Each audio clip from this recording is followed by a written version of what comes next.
Welcome back to Blatherrhea. Hi, I'm John Caparulo. Good to see you. And I'm Brian Shinanigan. Welcome back. He's here. We're all here. We're here to talk again and say shit. So we started to talk before we started recording, and I'm like, hey, this could fill time. So why don't we? Let's start with the recap. You were supposed to go. You're supposed to go to L.A. Yeah, I was supposed to go to L.A. over the weekend. It was Ron's birthday. To Ron's birthday party. Okay. A 90s themed party. I only because of Lando. Like I only made it. I was gonna go Saturday morning and come back Sunday afternoon. Right. So that I could, because leave the dog. I needed to get a sitter. Robin would come check him for a couple days. Because it's just... Wait, so you didn't go? No, I spent the longest amount of time I've ever spent trying to travel without actually going anywhere. Like, what happened? So I had a 10:25 flight. I showed up at 9:15. I'm checking in my bag, and it says "See gate attendant," and I didn't even make it through security. Right. And they said, well, yeah, you mean you didn't? Oh, okay, so you didn't go into the terminal. I didn't go into the terminal. So I went and saw the agent, and she said, yes, we oversold the flight, and because you're the cheapest thing, and we have other people with priority, we got bumped, but we've re-put you on the 5:50 flight. Which get with instead of a nonstop, a one stop through Phoenix. Of course, and I wouldn't get there until 9 o'clock. The 1 hour flight that you were going to take is now 2 1 hour flights. Yeah, fantastic. And the party starts at 4 o'clock and went to 9 o'clock. So I would literally miss the whole flight. So it was like, all right, Audible, let's go to the rental car. Super sore. I'm going to rent a car. I'll just drive to LA. 4 hours. I've done it before. No big deal, right? Well, there was a women's volleyball tournament in Las Vegas, and every car was taken. Damn. Every car. How many people play fucking volleyball? Jesus you're telling Christ. me, man. You're telling me. I was like down where I was calling like the Hertz at the Venetian, seeing if they had cars. When they had a Tesla, I just didn't have the $2,000 deposit I would need to put down Jesus to Christ. rent it. Wait. So you don't have your own car? Well, I mean, I have my car, but like, dude, my car is like, you don't want to tear it up for that long. Okay. Old, So it is a long trip. It does. I mean, it does look like it. When you drive from LA to Vegas back and forth. The end of it.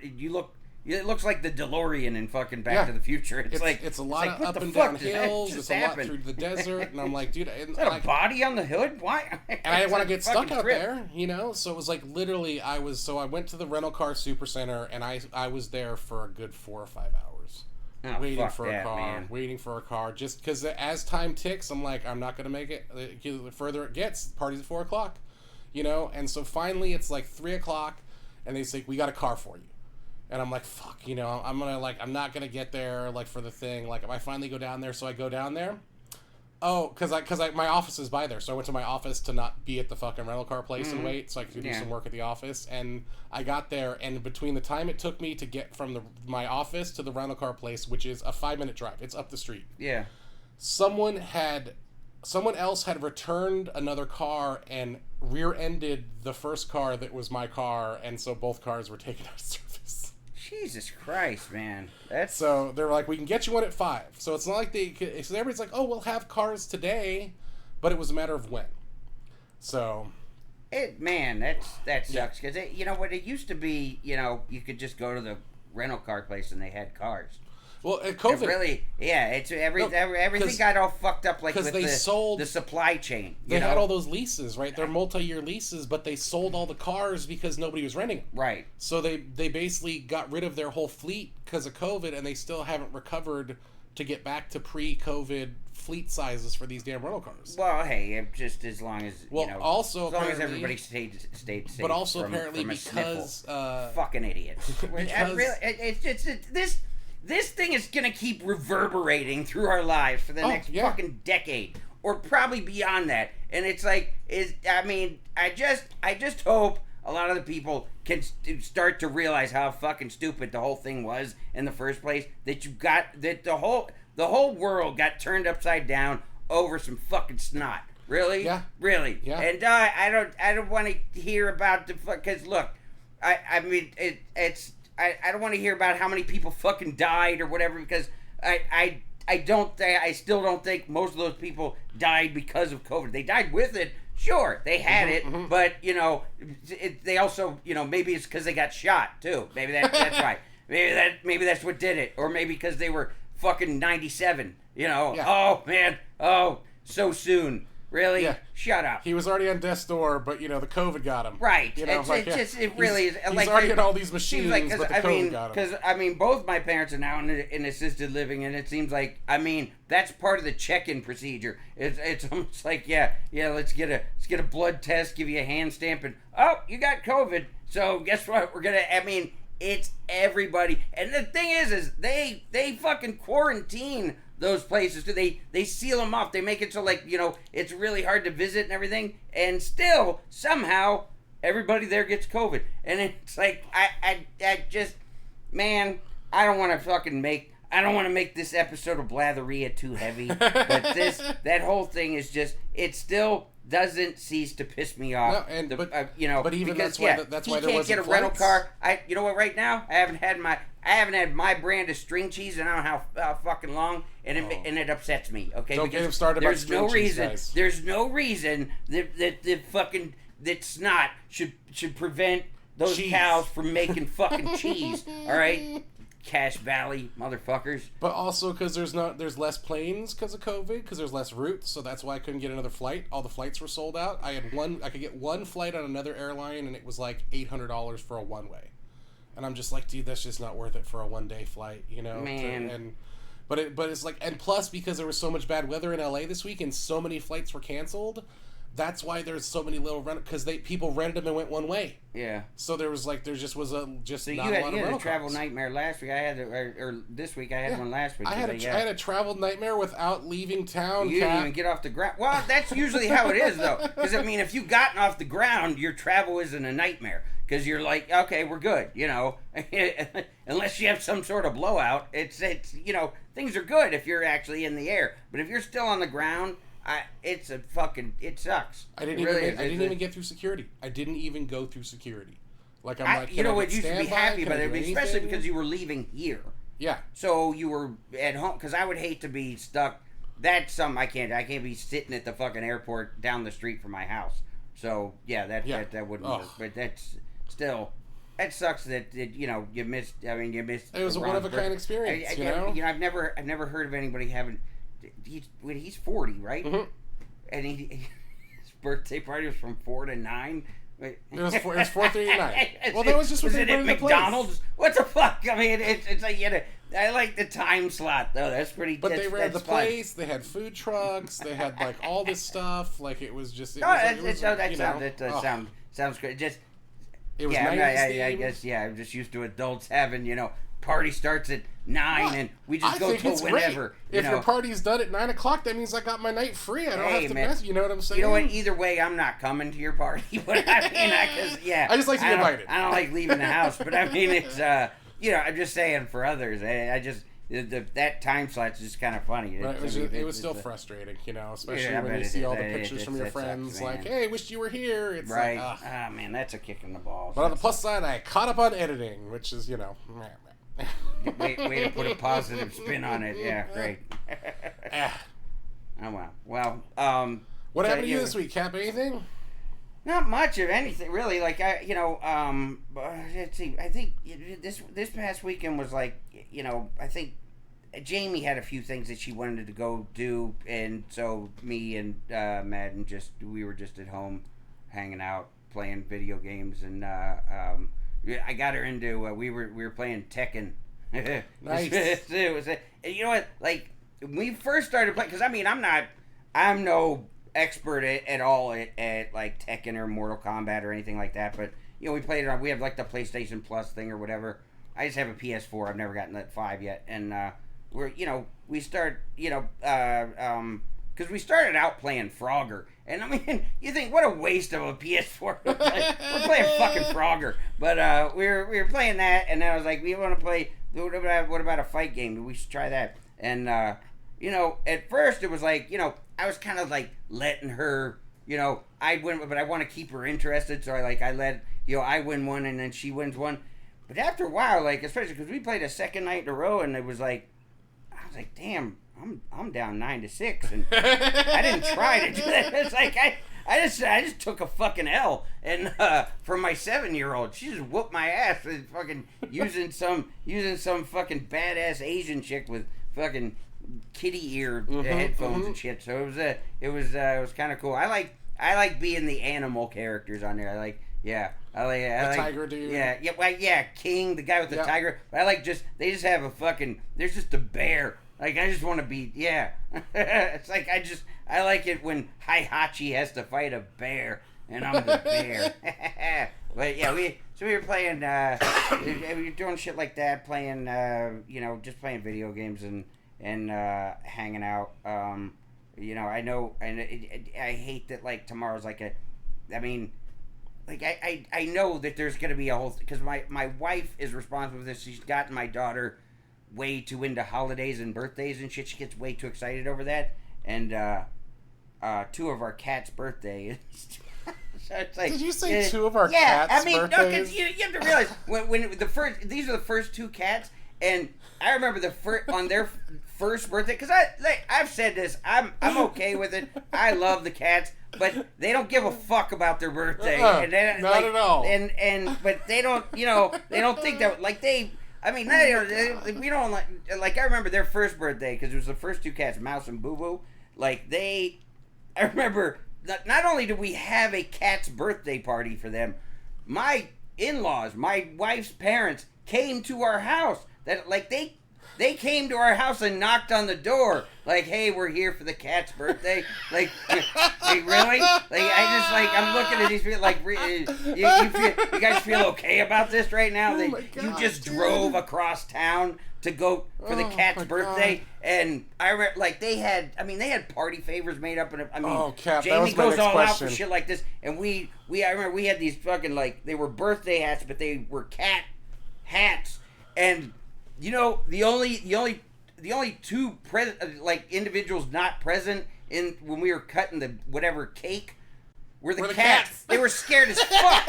They're like, what are you wearing right now? Like it was almost like, it was like the Kong ritual in King Kong where they're like, why are you wearing cat outfits?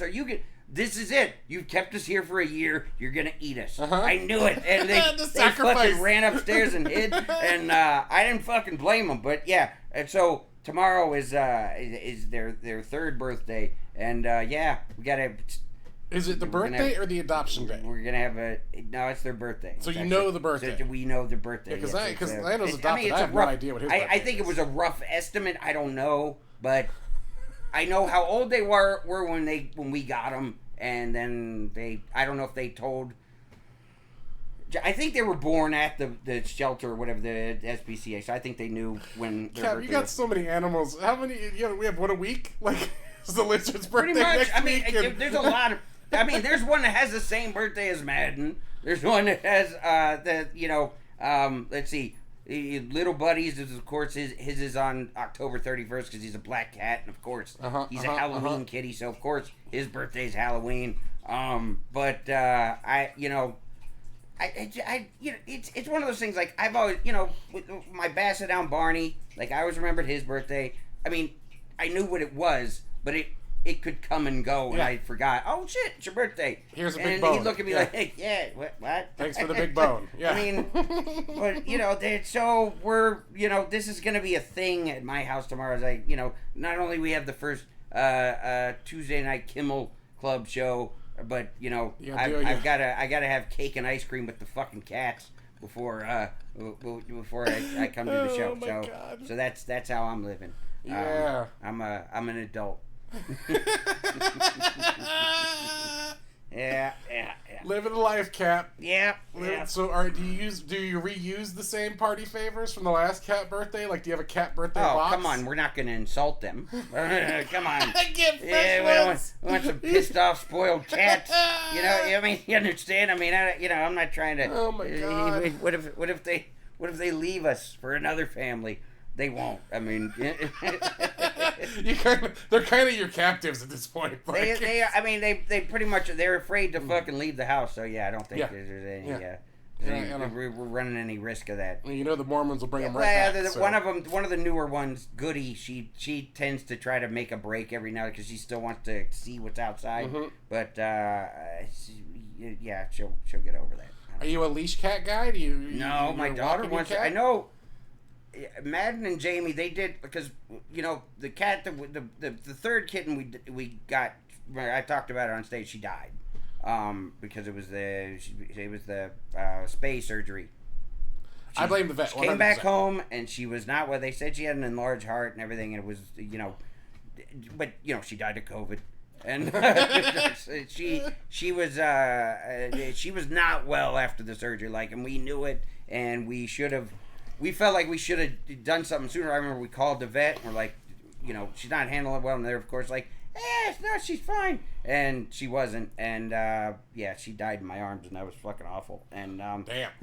Back to our comedy podcast. Yes. But so but she that one. Madden and Jamie had like a harness for her. Like they had this it was this like clear dome like backpack. Uh-huh. So they'd carry her around in this backpack, and she would go like if we go to the park or whatever, like to I remember Dad was giving us tennis lessons for a while, so like we'd go there, and then Madden would bring Boba the cat, and she'd be running around at the tennis court. But we haven't really had any cats that wanted to do that since. Right after Bobo, because she was a black cat, and we had to replace her with Little Buddy because we're the Simpsons, and so Little Buddy, I remember we carried him in the clear dome backpack.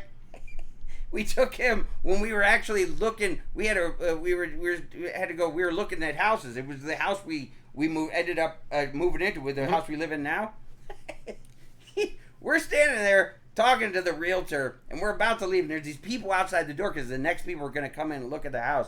And Madden comes over and she's like, do you smell something? And I'm like, yeah, like you brought it over. And I'm like, and Little Buddy took a dump in the backpack to christen that house. It was perfect. Oh. He's just sitting back there in a pool of his own fucking diarrhea, and oh my God. He still hasn't gotten over this. It's we call it Buddy's pudding. We'll make it available at your grocery store too. Your local store. Have some of Buddy's pudding. Man, I saw somebody on the strip with a cat in a backpack, and that cat was freaked the fuck they don't like out. it, man. They don't want to do that. So many people and all that stuff. Even dogs. When you're in a situation like that, generally dogs don't like. I would never take Lando to the strip. It's too much stress for them. Yeah. Man. There's too many just strangers around and shit like that. It's like some people just can't handle the fact that it's like, okay, you leave your pet's not going to be happy that you're leaving, but they'll be happy that you came back. They'll be fine. Yeah. Just leave them at home. And Madden likes to travel with animal travel. She can take any of the cats or fucking lizards with us. She would. Of course she wants to. Yeah. Wow. It is what it is. Yeah. Well, happy birthday to the cats. Mouse and Boo Boo. Mouse and Boo Boo. You'll be 3. And that brings us to let's go right into our first story of the week, Cap, as we get on to our Blatherrhea of the Blatherrhea. And the first story we're going to talk about today, 82-year-old man charged with the sale of fake Michael Jordan cards. Jesus, what? Honestly, I'm surprised this doesn't happen more often. You know what I'm saying? Yeah, you would think that it has to. I mean, with the prayer technology that there is now and stuff, and the fact that you can. What amazes me is the amount that he sold them. Oh for. yeah, because that's what bothers me. Like, cause if I'm buying, like, I'm a connoisseur of, I love Air Jordans. Jordan 3 especially. And I've had some times where I will buy Air Jordans, like, online from some sort of seller, whether it's eBay or whatever else. And I end up getting them, and I can tell they're fake. They're just little, sort of small imperfections or whatever that you can tell if if you bought enough pairs or. No, I got some fakes here right now, some fake Adidas. Right, and I don't. I don't mind fakes as long as you don't charge me real prices. But you charge me real prices, now I'm pissed. Yeah. So it's like this guy. The fact that he was getting this much for cards, like, I know, okay, that rookie Michael Jordan Fleer, that's a fucking rare card. Mm-hmm. So the fact that, like, you're able to even find that is suspect to begin with, because nobody had those. Like, because my big trading card moment for me when I was 15, and I remember I remember it was the year that Jordan came back after his foot injury. It was the 87-88 season. So it would have been the following season when the cards came out from that one, because it was the year he averaged 37.1 a game. It was like, it was the 63-point game was a coming out party, but it was like that was his full season of dominance, and it was like, So I remember that year I kept going to this like really seedy fucking card store, like that was like in downtown of my hometown. We've been to those card stores, right? And I mean, I remember it was called Home Video and Comics. Where it's like they sell something else that's not cards. Nobody was renting any Disney there. I know that. And it was just this really skanky place. But he had all these like old comic books, and he had a lot of trading cards. And I remember he had the it was Fleer basketball cards, and he had them separated by team. And I was like going, and I'd go like every week or whatever. Like my mom had to go someplace, and I would just go. Well, I'm going to go to the Home Video and Comic store, and I'd end up for $5 or $6, I'd buy 3 or 4 teams of cards. Yeah, because they were just in the bins, And probably one of the first ones I bought was the Bulls, and so I had this. It was the third Michael Jordan's third year, and it was the so I guess it would have been '88 Fleer, and I remember I bought those cards. I didn't think much of them though. I was like I just for whatever reason I didn't.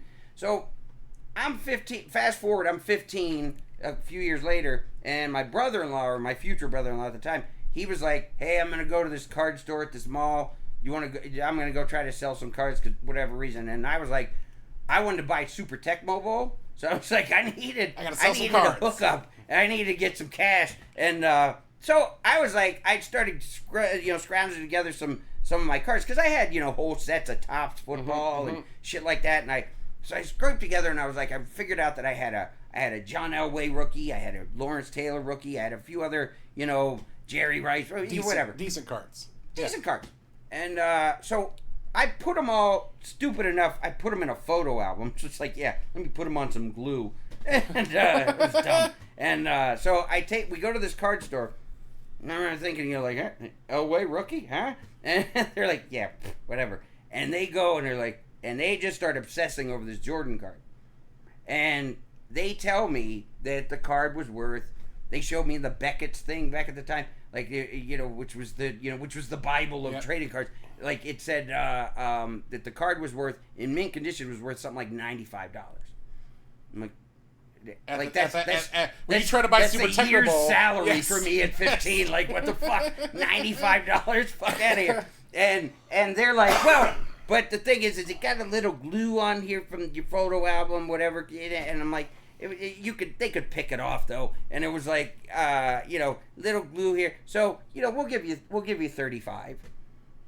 And I remember thinking, I could probably still get Super Tech Mobile. I'm not far from it at that point. And I'm like, I didn't know. I was thinking, this card didn't really mean much to me coming in. I didn't even think anybody cared about it.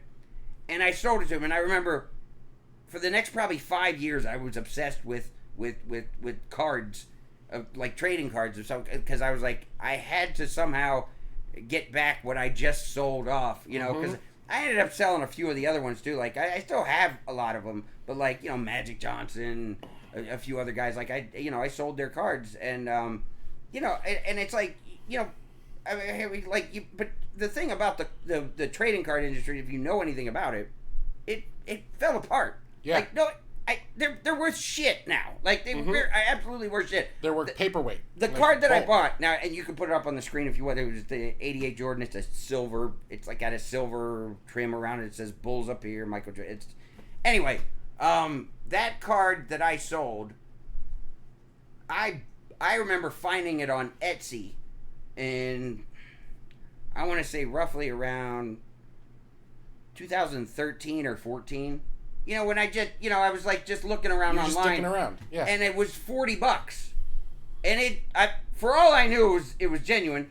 If it wasn't, who gives a fuck? I mean, because it really is. It's a card. It really is. It's paper. It really doesn't fucking matter. I mean, because it's one of the card. I wanted, just to know, like, I had that card, meant so much to me at 15 to be like, wow, I could get that card back. I could finally get that card back. And I bought the card, and I remember, I had it maybe in a little, one of those holders, and I just had it. I don't even know if I fucking framed it or anything.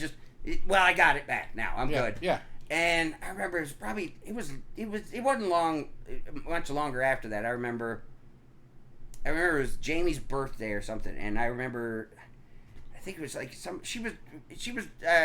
was something like that. I remember it was like she was upset about something, like I don't know whether it was like, somebody didn't like call her, maybe a relative, I don't know, and she was upset about it, and I just remember going, like she just felt really down at the time. It was like, man, I like she doesn't matter, to whoever. Yeah.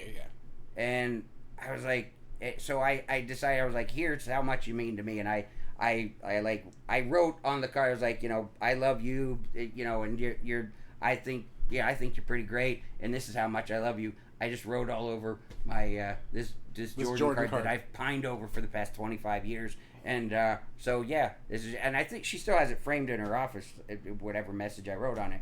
But because it's also, I don't regret that at all, because it's a trading card. I mean, it's a memory, but it's still like, I think, she meant more to me and than a piece of paper, and means more to me than that. But it's like, it's just they're really. I can't believe people would still actually pay that kind of price for a fucking trading card. This guy made almost $1 million, $800,000 selling counterfeit cards. Because, like, as I recently, like, my dad was like, because he was moving out of our old house, and he was like, sending me a lot of my old stuff that I had, and a lot of it was, I'm like, you have any of my cards? Because what I wanted to find, I was like, because I had a bunch of those, like, NBA hoops cards from like the 1990 series. I remember me and my brother, my ex-brother-in-law, he was future brother-in-law, whatever. His name was Mike. We used to go to this place called Dairy Mart, and we would buy 50-cent packs of hoops cards, like, from that year, and we would take them home, and we would just count up the money based on the Beckett's prices. Like, we would 50-cent pack of cards, and you add it up, like, oh, Derek Coleman rookie. Look, Gary Payton rookie, fucking, like, and it would add up to, like, look, that card, that pack was worth $17 now, based on this shit and Beckett's, but none of it was real. Yeah. It was all fucking inflated by the card companies, like that Ken Griffey Jr. rookie from Upper Deck that they fucking overprinted and everything, like, just to make you think that it was somehow scarce and rare, and there were sheets of them. No, like, the 90s was the scam of card era. Right, I don't know if there's a documentary I watched called Jack of All Trades about, I don't know if you saw it, but like this dude, it was about his dad who like ran card stores and stuff like that, and it's like that whole industry got overinflated. And I remember my dad, he was sending me my old trading cards, because all I wanted to do with them, number one, I wanted, from that 1990 Hoop series, I wanted the Mark Jackson card. Have you heard of that one? Yeah. Mark Jackson card's the one that's got one of the Menendez brothers in the background. In the front row of the fucking Madison Square Garden. Yes. And it's like, it's kind of funny. It's like, holy shit. So it's really not a Mark Jackson card. It's a Lyle Menendez fucking card. But it's, but even that card, as much of a, like, almost like, a cool pop culture factor. The card's worth like $6. I don't even know if it's worth that. No. It ain't shit. And it ain't worth shit. It's nothing. It's fucking paper. And I sold all of my cards. I had a huge collection I was toting around for years. I sold them all at auction. I think I got $300 total. Right. There were nothing. Like, nothing. My I dad sold this actual Michael Jordan card from the auction. This really? actual card, yeah. I got like 4 or 5 of them from the auction and bought and sold. Because when I first started in the auction stuff, I was like, sports stuff. I know, like that particular card, because it's, because what they said in that Jack of All Trades documentary was like, that they said that, like, the reason why the card industry blew up, and when it blew up, because it blew up in like the 80s when we were kids, because what happened was, there were all these kids in like the 50s who, like, they got all these trading cards from, like, the packs with the gum and all that and stuff. And the tobacco stuff and all those things. Right. Yeah. There were all kinds of trading cards, like, the Honus Wagner one that sold at auction for... And the thing is like, those cards, they blew up because most of those kids in the 50s, once they grew up, their mom threw their shit away. So it became really, really scarce, and they became all these cards, like the Mickey Mantle rookie and all these things, they became really rare because they were really fucking rare, and they became really... the value of them shot up, and it's like with the cards that from we were kids, they just cashed in on that idea. Yeah. With all those basically baby boomers who went through that. Like, I wish I still had. It was I should have kept that card. I'd have been a millionaire, whatever. All that stuff. It was toys, all that stuff. Same thing. Buy this, keep the boxes. Buy this, keep the boxes. My mom made sure she bought me every Star Wars figure, not all the ships and shit, but every Star Wars figure I had.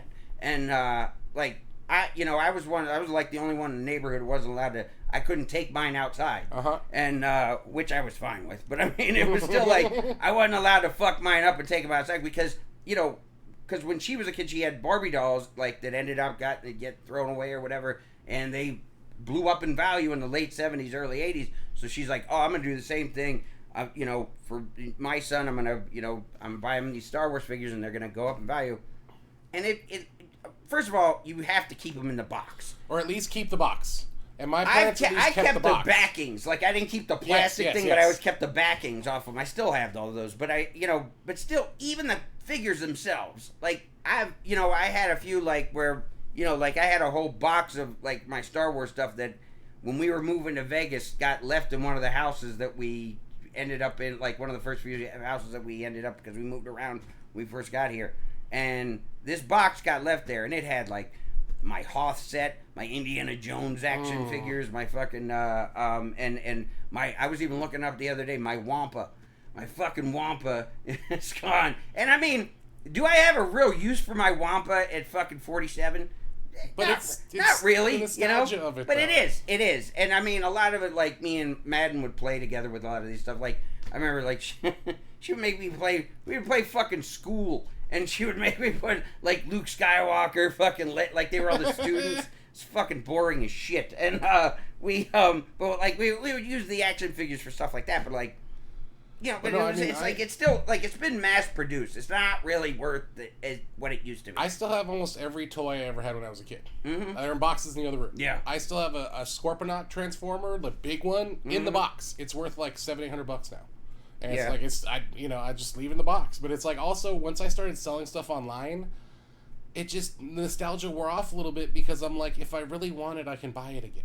Yeah. Yeah, it is. You can get it now. It's not like it used to be before the internet, when it was you couldn't just type it in and find it. I went big on Magic cards when they first came out. Mm-hmm. The first couple generations, the Black Border, Alpha, Beta, that stuff. Because the first year they came out, I think, was when my brother was going to college. And, I stopped at some card store in Washington and got all these cards. And I sold in the, 2014, 2015 time, I sold a bunch of those cards. So, some of those Black Lotuses I sold were about $10,000, $12,000 a piece. And that was then. And I wish I would have kept some of them now. I have a card I have on eBay right now, a Moat card. I bought it for 10 cents out of a bargain bin. Yeah. I'm selling it for $1,500. Because when my dad was sending me all those cards from from our old house, basically, he was saying that his buddy, his friend that he grew up with or whatever, he was actually pissed at him that he would they're my cards, but he was mad at him that he was sending me my cards because he's he's going through all these crazy values of because there was a Scottie Pippen rookie or he's just why are you sending all this money? Shaq rookie stuff like that it ain't worth shit. It really isn't. Because you're Scottie Pippen's a Hall of Famer. That's probably worth It's worth 65 cents. Mm-hmm. Still, because it's not.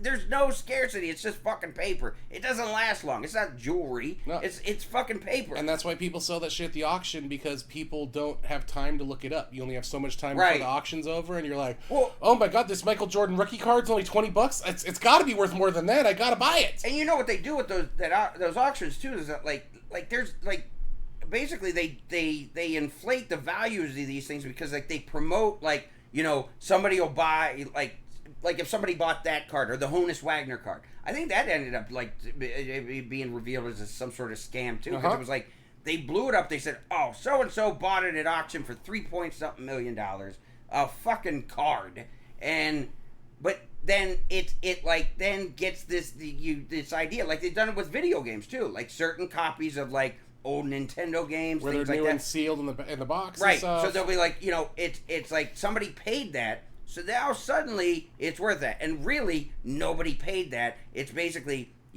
like one guy, like they knew each other. Basically, so it's like one guy paid the other guy. There was no real money that changed hands. It's the same with the Beanie Babies. It's like basically just same thing. Right. They overinflated all that stuff, and it was just the same people selling them back and forth to inflate the price. And it's like it's all bullshit. You can still find Beanie Babies that are like $30,000 online and stuff. Yeah. Somebody's hoping that some stoop is going to come along and be like, this is the rare one. So you know? And my dad's friend was like he wouldn't talk to him like for a while too because he like sent me my cards. I'm like, dude. Tell him I will sell them all to him. Tell him to give me $1,000, and it's like it's way overpriced and all that. But I'll happily give him really wants because he really was like convinced that like all these. And I'm like, I mean, it wasn't hard. Like any of them, you could look it up on Google, and it was on page 1. But this wasn't hard. Like, but when you'd people have to dig get that for bug, it. you know, it's like they think the Ark of the Covenant is in this box of old cards. I just don't think I think they really still have this idea that like they're it's why people buy stamps at like the 30 years ago. Because they think, that upside down airplane stamp's going to be in this thousands of stamps I'm going to buy with those this rare thing. those rare ones like that, or you know. And you don't think the auction picked through all that shit to see if the expensive one was in there before they listed it? Come on, you know, it's like no, it's. But man, $800,000 this dude made selling nothing but fake cards. And you know. And I bought a fake Jordan from the auction, and once I found out it was fake, I returned it and they took it back. Yeah. Then they resold it. They just put it right back up. I'm like, oh, that was. I was like, I'm not dealing with this auction house again. But I mean, I bought some Mickey Mantle stuff that was overpriced that I took a bath on. Almost, you know, just was happy to get a couple $100 out of it. So how did you figure out that it was fake? Though was it just printed wrong? Was it look wrong? No, I took it to the card stores, like because I wanted to I had to get the appraisal thing, you know, because if you spend $35, it's worth 10 times the price if you get in the case with the 9.5 and all that stuff. And they're like, yeah, this is a fake. And they showed it's this like they do that with Magic cards all the time where they basically peel the layer off and put another one on top, or even they wash the card so it's a blank thing and just print it fresh. I mean, there's all kinds of ways they do it. It's really like, okay, if you sell somebody like like if you said you sold somebody a diamond and it's really a zirconia, like that, I can see, okay, like, all right, yeah, that's a fake, and like you rip me off or whatever, but. Okay, so you are trying to buy this Michael Jordan card. It's a picture printed on a piece of paper, cardboard, and on the back it has stats. Like, what's the fucking difference? Like, because it really is. You got a print of it. What were you gonna do with it? Like, it's a card.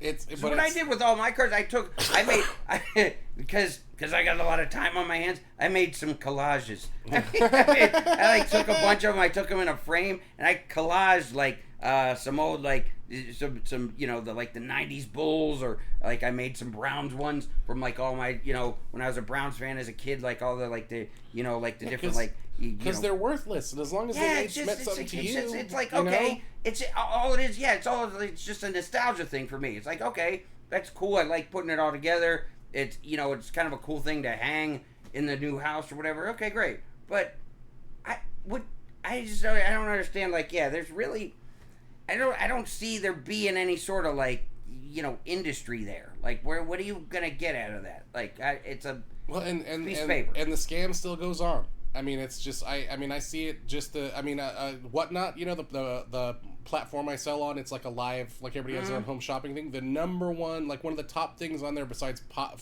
vinyl figures is cards. And I have seen people spend $70,000 on Whatnot buying sports memorabilia and cards and shit. Yeah. Sealed packs, really? Old stuff, like, dude, I don't get it. But it's like people are buying hundreds of cards and just random.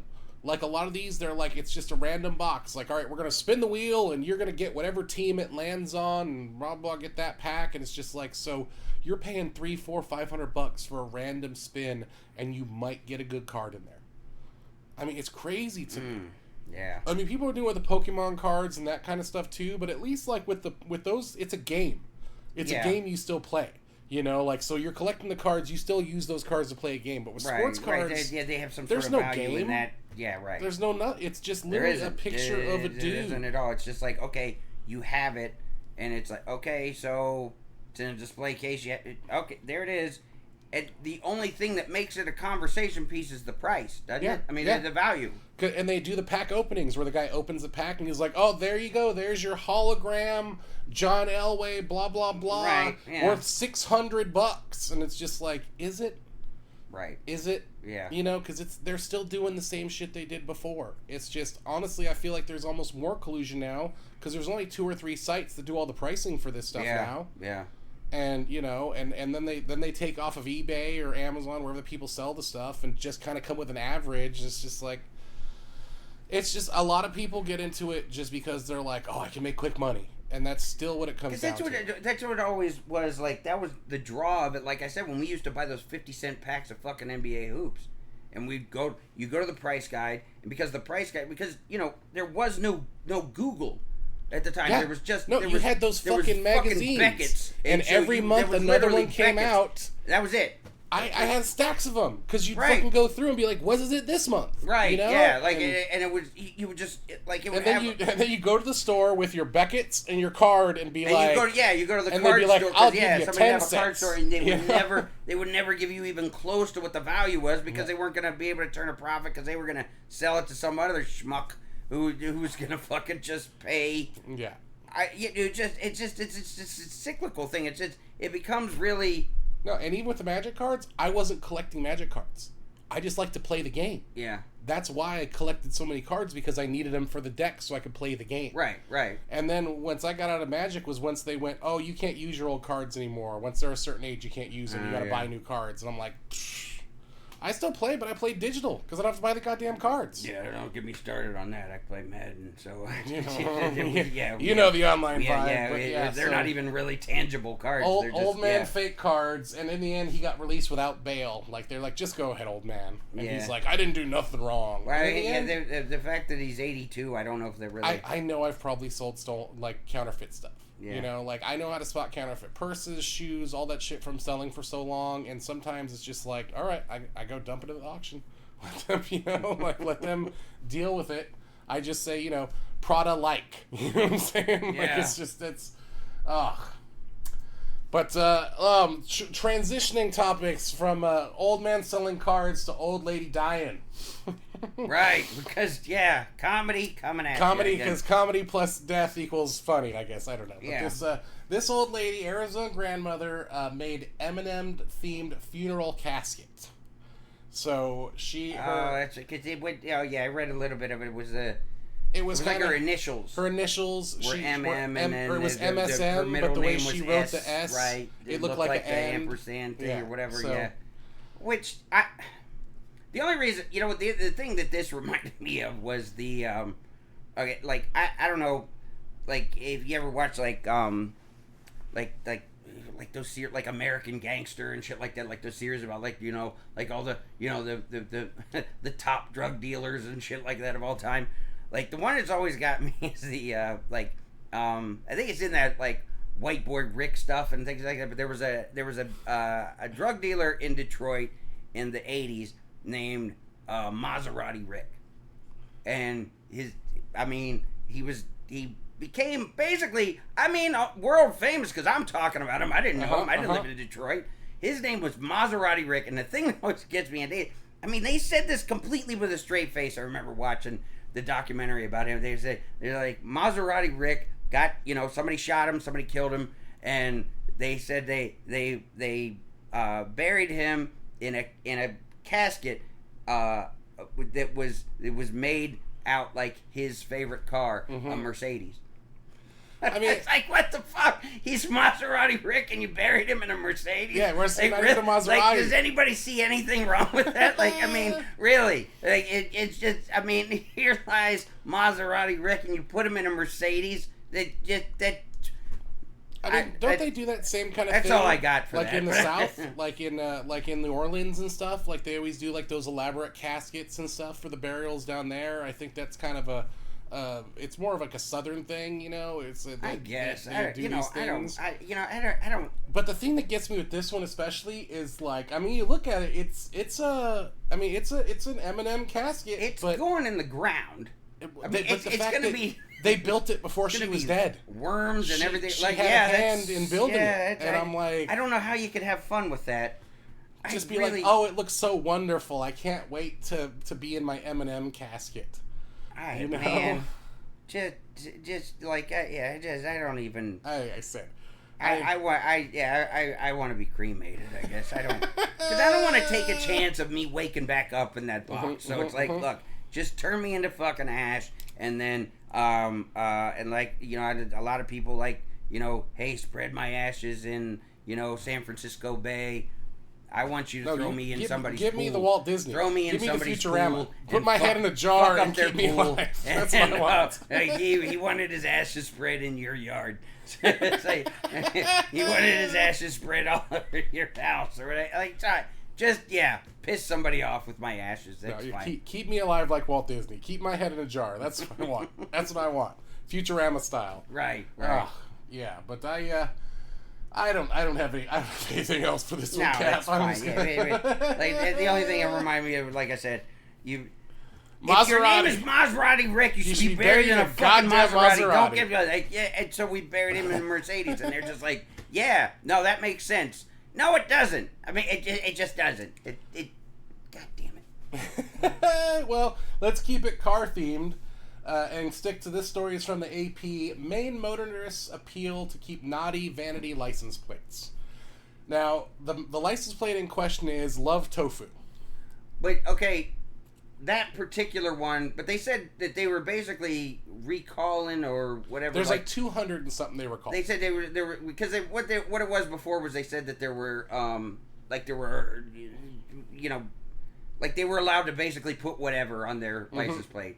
So, I mean, I guess, you know, like you could put, I mean, if it'll fit, you could put, you know, go fuck yourself, I guess. Yeah, like I said, they were on your license plate before, but now you couldn't do straight F-bombs, but you basically could do, they're retracting all the what they deem inappropriate, and they actually have. I mean, there are people who actually like legitimately protesting this. You know, like this family, obviously, and it's, you know, it's one of those things that you're just like, okay, is there a point when you just catch yourself and go, okay, why, like, of all things, like, I'm gonna, like, there are people out there who are, you know, legitimately, you know, protesting, you know, whether it's, you know, police brutality, again, you know, racial profiling, violence against women, just all, and then you're like, you know,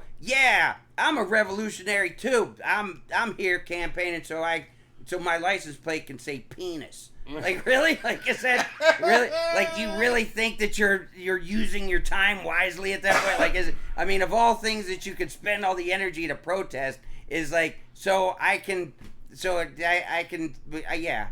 have dirty words on my fucking license plate. He's like, oh, well, you see, I have all these other tofu things, and this is my protest for all the meat eaters and all that stuff. And I'm like, and at do you really think all you're doing is empowering meat eaters by doing that too? Because no meat eater is gonna read your license plate and go, oh, you know what, I should turn over a new leaf. I should be a better person. Yeah. No, they go, if there was any doubt that they were doing the wrong thing by eating meat, they saw your license plate and went, no, I'm good. Yeah, because I don't want to be those fucking assholes. And when I first read the story, I didn't look at the picture. I just thought, oh, love tofu, what's wrong with that? And then I looked at it and I'm like, oh, love to F you. I'm like, okay. That makes sense. No, okay, you know what? I just now realized that myself. Yeah. Okay. I'm like, so let's rewind. So love to F you, and he's got his children there too. Yes, I know. That's great. You know, again though, it's like, okay. Okay, so he probably means love tofu, right? Yeah, and that's for sure. That's what he meant. But come on, it's still the. It's still at the end of the day. Is this really worth fucking? Is this really worth the debate? I mean, I'm all for, you know, freedom of speech and freedom of expression. And look, I understand that. Like, look, you I get. You know what? I guess now that I say that, you know what? It probably is worthwhile because, like, look, if you let them shut this down, then then it just opens the door to go, okay, now we can just start, making all kinds of other forms of expression and words. We'll take that one away. And you can't say this. You can't say that. And to me, at the end of the, I've never seen the, I guess, why you would want to have a personalized plate. Like why would you want to, like it's worse than a bumper sticker. And the it's other just guy, like, one of the other guys was about his dog, and it was bitch for the thing because his dog, and it's like, oh, but my dog is a bitch, it's a female dog. Oh, right, so, that's what you meant, like, of course. Because I love my dog. Because that's what everybody says. I mean, like, look, I think personalized, like, I think vanity plates are fucking stupid. I really do, because it's just like, why are you trying to draw more attention to your car? Like, why are you trying to, like... In the end, it's a way for the state to make money. Yeah. That's why we have 20 different Raiders license plates, because it's a way for the state to make money, It's still, but it's still, at the end of the day, yeah, okay, they're probably... It probably is best that, look, somebody is upset about this enough to... because I don't agree with any sort of censorship or whatever, because, look, you start eating into one... form, like, I hate when people think that, like, there's some sort of small victory by, like, oh, well, nobody can say, nobody, like, well, I mean, like, words like retarded or gay or anything like that. Everybody, became such a thing where, like, everybody's afraid to say that. And, you think you've won this small little victory for, anybody who's affected by that word or this word or whatever, but it's like, all you're doing is you're saying, you know what, it's okay that the government comes in and starts telling me what I can and can't say, how I can express myself. And the thing is once you open that door, then there's all kinds of other shit that they can use that as justification to start shutting down. And that's why I think that it's wrong to, start allowing that shit to happen, whether it's the government or it's just, But on the flip side, PC police or whatever. These are government issued things. It is a thing the government issues. It's basically a serial number for your car. Yeah. So in the end, like, it's like, am I going to start complaining that my driver's license number isn't a word? You know what I'm saying? It's like, in the end, we're arguing over a serial number for your car. And yes, it was nice that we can make vanity plates, and people are like, oh, it's fun, or people can't figure out what the fuck it means, and it's like, or it's weird. But I don't think this is the freedom of speech hill to die on. Right. I get it. I mean, like, I know my dad was I'm more concerned about... for a while, because I remember he was like he was actually going actively to the DMV about, because, like, his driver's license number had, in the series of numbers, had a 666 in it.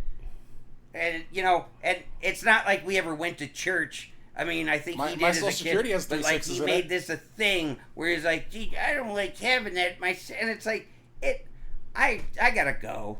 Because why are we talking about this? Like, it's like, they're numbers, who gives a shit? But I'm all for, like, look, if you want to fucking, that's not the hill I want to die on. No, I'm more concerned about this book banning and stuff. If you want to, I will support your right to fucking defend the hill. So, have at it, man. I mean, if you want to, if you want to have your stupid tofu plate, I think you should be able to. But in the end, then fine, just say tofu, or just say toff, or just do something else. I don't know. Just put a bumper. Like said, he already has bumper stickers that say you love tofu. How much you got to tell people you love them? Well, I mean, you do have to make your point, because I don't want anybody behind me in traffic thinking. I don't want there to be any confusion. Because when I'm behind a car in traffic, I'm like, well, I wonder how they feel about tofu. Just like how you wonder how many members of the family they have by the little sticker on the back. Yeah, exactly. Like so it is a crucial message that I think you should get to everybody behind you. So it's ridiculous. This is what we call a slow news week. Yeah, that's where we're at, Cap. So yeah. And well, that kind of brings us to the end, Cap. We've discussed our stories of the week. We blathered. We did. I just so you know, if you're behind me, I hate to F you. So I hate to F you. Yeah, yes. I don't want any of that shit. I don't like tofu. I don't like to F you. I'm not on board for any of those. Yeah, I hate you reading my fucking plate. Is what I just officer. How about it? Yeah, I'll have a personalized plate that says "Mind your own fucking business." Yeah. Look elsewhere. Well, Cap, where can the people find you coming up here this week? We got a big thing for us. We're starting the Jimmy Kimmel Club shows. We start March 14th, Tuesday. Also have a show on Thursday that I'm doing once a month.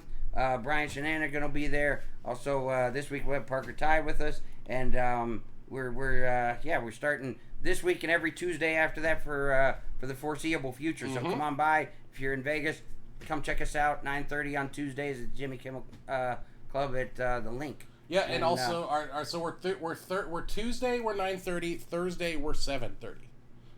Okay, there. So yeah, FYI, so there's that. FYI, yeah. yes. See, good thing we said that because that's right. I would have been late. That's why I made sure I told you because you should have been like, "Where's Cap?" I'm sure Jamie would have mentioned it at some point, but But then they can find you at the end of the month here in Bridgeport, Connecticut.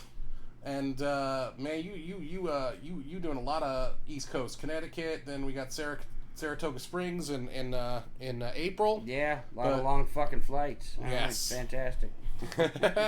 But Kimmels, guys, come out here, see us locally, support the live comedy. Man, yeah. So go to johncaparulo.com for all your ticket needs. Follow John Caparulo on all social platforms. Check out his Caplets channel on YouTube. There's a lot of good stuff on that channel as well. And there's good stuff on there. Trust me. Yeah, whatever. You can follow me on brianshinanigan.com. Of course, the links are below. Great episode, Cap. All right, yeah, fantastic. Yeah. I don't know how to close this out, so we'll see you next time. We'll see you next time. Peace.